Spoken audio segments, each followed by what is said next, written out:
Ang tula ni Juliet Roque ay sarap pagbastan ng masayang pamilya.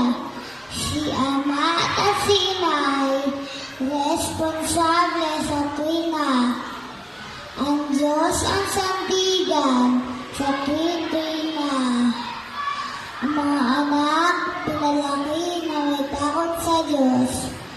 Tinuruan gumawa, magpawis, magpagod. Pagkatunan daw yun sa paglaking lubos. Edukasyon ng anak ay pinaguyod kahit na mga palang-palang sa pagod. Basta sa pamilya ay may tustos. Hindi nag-aaway sa harap ng supling. Kapakananagin ng anak, mahirang ang nasa at pansin at pagmamahalan ang laging inaangkin. Thank you so